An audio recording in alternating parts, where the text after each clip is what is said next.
Okay, shoot to grammar, close to grammar, close to grammar, grammar, mashup, mouse, basic, mashup. Okay, so we talk about attitude to grammar, the case for grammar, the case against grammar, the grammar and methods, grammar now, and basic principle for teaching grammar. I'm just going quickly. I'm not going very detailed. Okay, right, just quickly. Okay, so we first look at attitude to grammar, and you know that people have different opinion, about grammar. Okay, some people like grammar, some do not like grammar. Okay, so it's just a question like, how do you think about grammar study? Is it important? Okay, yeah. So uh, there are a lot of different opinions whether to teach grammar or not, since there is still little known about how languages are acquired. It is hard to take an in-trained position on the issue. In-trained position means firm position. Okay, so should we teach grammar seriously or not? Okay, yeah. So here, everyone, there are 7 arguments that for teaching grammar. For here means in favor of. Okay, it's about the sentence machine argument. This means that the grammar is needed in order to make a new sentence. Yeah. So sentence machine argument means this is using grammar to make new sentences. The fine-tuning argument, grammar is needed in order to be more explicit, mean direct, and to make sure you don't confuse the listener or reader. Okay. Yeah. Quickly, just quickly. And then the fossilization argument, the grammar teaching is needed because otherwise learner will read a language plateau. Language plateau mean they read the language level limitation. I mean they cannot go any further if they have no grammar. Okay, so this is the fossilization argument. And then the advanced organizer argument, when grammar is taught, learner they will notice it and will be able to use it themselves. This is the advanced organizer argument. Okay, yeah. And then we look at the discrete item argument. For learners, the language might seem easier when they are taught grammar because grammar consists of rules, which make the language more clear instead of gigantic, shameless mass. You know, you need grammar because grammar is the rules, is the formula, is the recipe for you to make good food of English language. Okay, without grammar, it seems like you do not know how to use a language. Okay, and then the rule of law argument. Grammar is a great way of having structure in cases, especially with unruly and unmotivated students. It is easier to teach than for example speaking. Okay, the listener expectation argument. Students might expect being taught grammar, so in order not to turn them down, to teach grammar. Yeah, this is their expectation, the student expectation. And there are also, there are 6 arguments that against teaching grammar. I mean, these arguments, it means that they do not like teaching grammar. Okay, this is the knowledge how argument. When students know the grammar rule, it doesn't mean that they can apply those rules. So it is better to let them experience the language instead of teaching grammar. Yeah. Okay. This is, yeah, number 1. The communication argument. There is more knowing knowledge than just grammar. It is great that do you drink? It is a present simple question, but that still doesn't give you the knowledge that it is an offer. So grammar is not so applicable in communication, what I mean here. The acquisition argument. We learn our first language without being taught grammar as well. So this is the acquisition argument. So it means that you don't need to learn grammar because we can learn in the communication, by nature, okay, by nature. The natural order argument. Teachers don't teach grammar in order which we learn language with naturally. Yeah.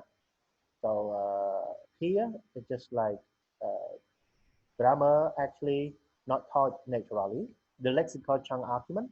It might be better to learn chunks instead of grammar because probably this is the way we have learned our first language as well. So here they recommend you to actually learn chunks rather than grammar. The chunks mean short phrases or just words. Okay. And then the learner expectation argument. Yeah. Student might have been taught grammar for years already, and now they want to use the grammar instead of learning it. Yes. Okay. So here, student expectation, they don't want to learn grammar anymore, but they just want to use the grammar. Okay, over here. Yeah. Now we look at grammar and methods. Yeah, grammar and methods.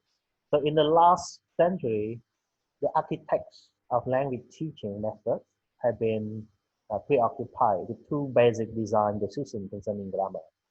Okay, should the method adhere to grammar syllabus? Yeah. Okay. So or what? Okay.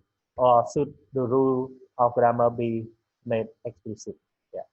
So one is, should grammar adhere to the grammar syllabus? Should we have a grammar syllabus for particular method, or should the rule of grammar be made explicit? Okay.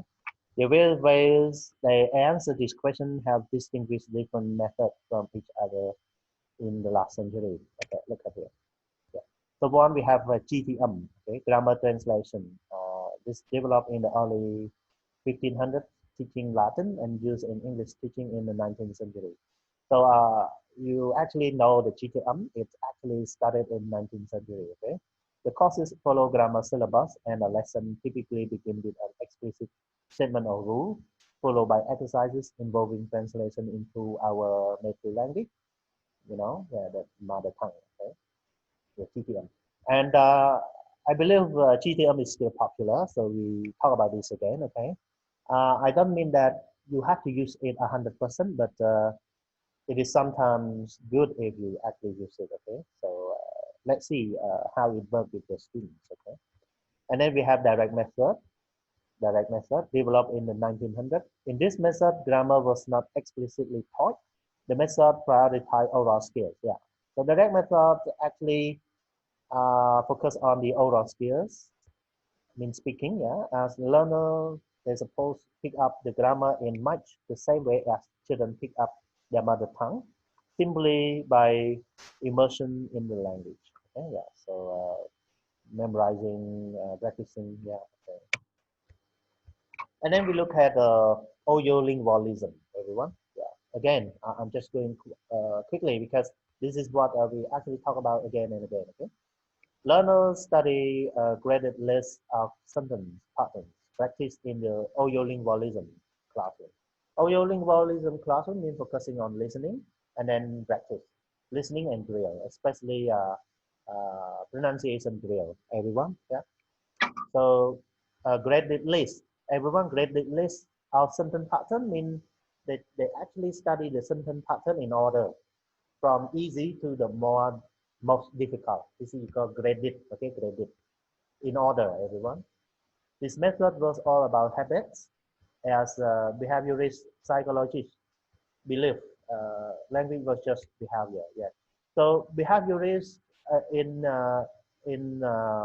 teaching, in teaching methodology, is someone who actually believes that learning is just related to the behavior. Okay. Yeah. So the more you try, the better you become. Okay. Yeah. And then natural approach developed by Stephen Casson and Percy Trevor in the late 1970s and early 1980s, focusing on the four main areas. There are four main areas: content activities, personalization, games, and problem solving. It's good because here you actually focus on the content, and then you actually use it related to yourself, and then you personalize it. For example, if you learn present perfect, you make present perfect related to your own experience. This is you call personalization. And then you have games, and then you actually have problem solving. It's just like it improves your critical thinking skills. Okay, learners are exposed to a large dose of comprehensible input. Innate processes convert this input into output. Yeah, okay. So after input, the process input will become output finally. The natural approach attempts to replicate the condition of first language acquisition. Grammar again is irrelevant. So mostly here they focus on the communication, okay, the meaning focus. Okay, they do not focus much on the grammar for the natural approach. And then we actually look at CLT again, everyone, because I know this one we talk about, but this is just like a review, okay, and something that I add more to you, okay. So this is from the old book that I used with the, the old generation, okay. CLT developed in the 1970s and 1980s. In this method, grammar could be explicitly taught as grammar was still the main component of the syllabus of CLT courses, okay. Yeah. Deep end CLT learner were taught no grammar at all. Yeah, deep end CLT. Yeah, so no grammar at all. This method tried to replicate natural acquisition. Yeah, by letting learner to do tasks for which no formal grammar instruction was needed. This was the predecessor of what is known now as task-based learning. Yeah, actually, this is developed into the task-based learning for deep end CLT. Okay, task-based learning. For example, you ask your student to actually make the conversation. One is the seller and one is the customer, and then they try to make a conversation related to some activity of buying something. So this is called task-based learning. They don't focus on grammar here. Okay? Yeah. Grammar now. What is the status of the grammar now? Do you actually like teaching grammar? The answer is could be yes, could be no. It depends on who you are and who you teach. Some people like, some students like learning grammar with you, but some don't. For example, if students who just like want to have some language to work in their restaurant, for example, English for restaurant, they do not like learning grammar. They just like the language for their restaurant communication, restaurant interaction. Okay, yeah. So grammar can mean different things to different people. For example, convert grammar teaching, which means teaching to communicate the syllabus and dealing with grammar questions. Okay? Yeah. However, grammar should not be the goal of teaching, nor a focus on form alone is sufficient. Grammar, therefore, should be taught as a resource for authentic languages. Yeah, authentic languages. So it means that you teach grammar to students, but make sure they can actually personalize the grammar. Mean make the grammar related to their real life, okay, real life situation. Yeah, this is for authentic languages. Okay, we move to basic principle for teaching grammar. So in this chapter, the book also comes up with two rules of thumb for grammar teaching. Firstly, we talk about E factor, and the secondly, we talk about A factor. But first, we look at E factor, which means that efficiency. Efficiency mean giving good result. Okay, efficiency. Is it efficient to use a teacher limited time, energy, and resources to teach a particular grammar activity? Okay. So efficiency again can be broken down in three factors. One is economic, ease, and efficacy. Economic means that you should only teach what is necessary. Yeah, economic. So just teach what is important. Otherwise, you only confuse the learner. So if you just focus on present perfect, make sure that you just teach present perfect.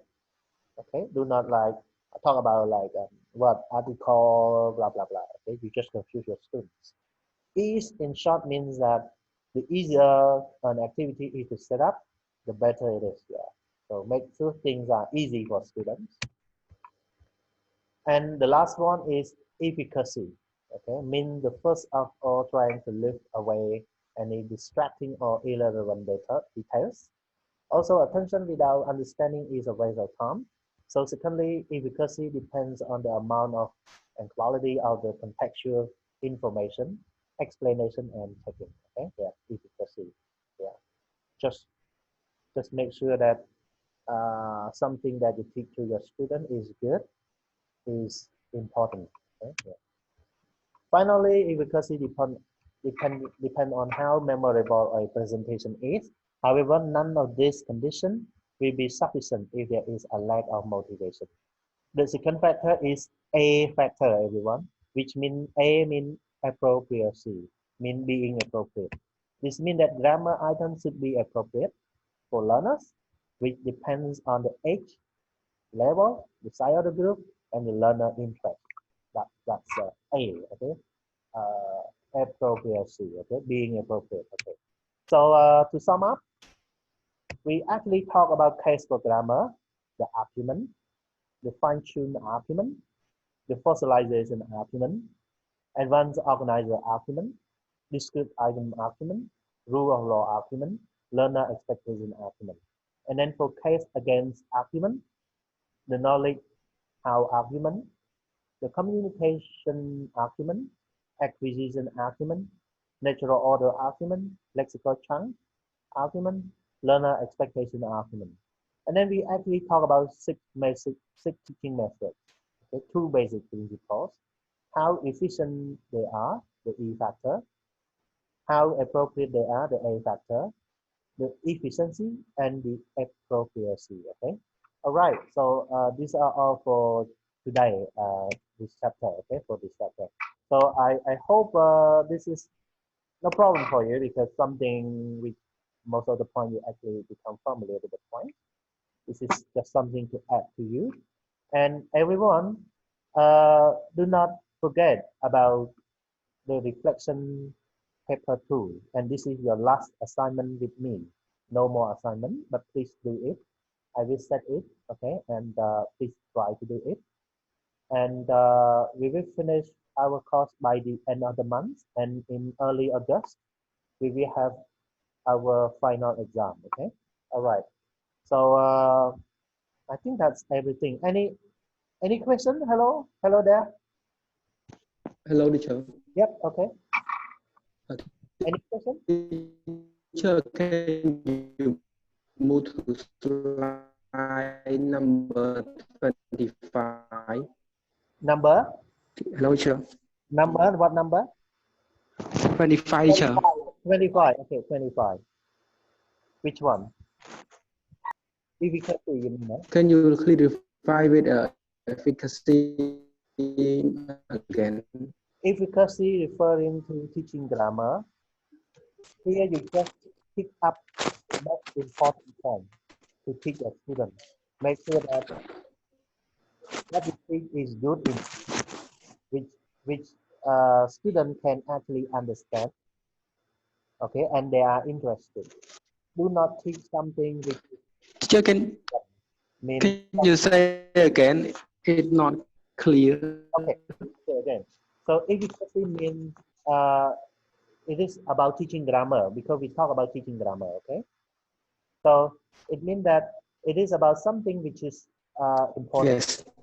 And something which is not teachable for students, and do not try to teach something which is irrelevant or something which is distracting your students. Okay, this is called efficacy. So make sure that you just teach them the most important thing related to your targeted language to your students. This is called efficacy. Okay. Hello. Yeah, yes, teacher. So if you teach present perfect, just tell them the the main point, the most important point. So, for example, number one, what present perfect use for number one? Number one, to talk about unfinished past. Number two, to talk about indefinite past. Yes, just 2 points, for example, and then they understand. Okay. Do not give them too much. Give them something else which distracting them. So then it is not efficacy. Okay. Yes. Okay. Okay. Good. Sure. So efficacy and economy, is it the same or what? No. Economy it means sell time. Sell time. Yes.